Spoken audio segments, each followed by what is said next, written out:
J'aime beaucoup à Strasbourg aussi, c'est que c'est beau un peu partout. Et en fait, on se balade de quartier en quartier et il n'y a pas vraiment d'endroit où on peut se dire ah bah là c'est vraiment le quartier moche de Strasbourg.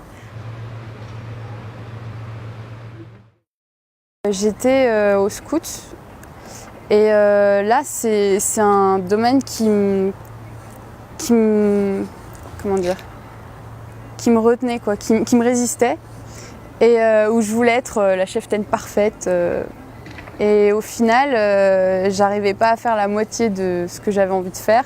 Je m'enfonçais de plus en plus, en fait, je pataugeais jusqu'à un moment où ça a craqué.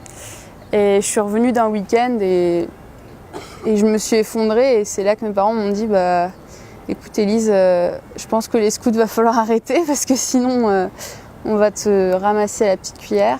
Et au final, bah, c'était le début d'une dépression qui a duré à peu près 9 mois. Et on a fait plusieurs médecins, ça marchait pas, il fallait que je prenne des médicaments, j'avais pas envie d'être malade. Et j'avais peur du regard des autres qui se disent bah Élise elle va très bien, elle sourit, voilà, c'est no big deal quoi. Et ça c'est un aspect super dur de la dépression. Et t'assumes pas d'être malade et en même temps bah tu l'es, donc il faut que tu prennes des médicaments. Enfin, c'est vraiment une expérience psychique intense et super mauvaise, quoi. J'en suis arrivée à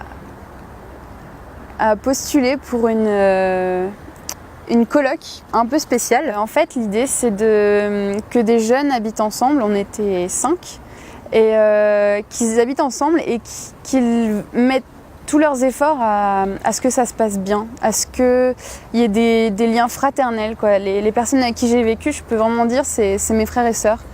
Et donc, ça se traduisait autour de repas partagés ensemble, de budget partagé ensemble et de prières aussi ensemble. Je pense qu'on n'est jamais vraiment guéri d'une dépression. Il y a des espèces de sensibilités qui restent.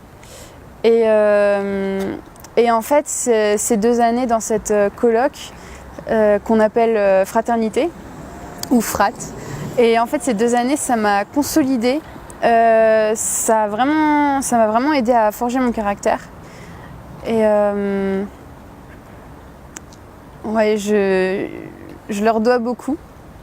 J'ai eu la chance de visiter les villages alentours avec ma prof de corps parce qu'on faisait des concerts à l'extérieur. Alors je ne me rappelle plus des noms, mais des noms de villages. Mais du coup j'ai visité un peu et puis côtoyé les autochtones, je dirais, enfin, les vrais, les Alsaciens. Et ça c'est vraiment un bonheur parce que moi qui suis un peu linguiste, j'aime énormément tout ce qui est accent, tout ce qui est particularité du langage et donc là je suis vraiment aux anges à Strasbourg. Voilà.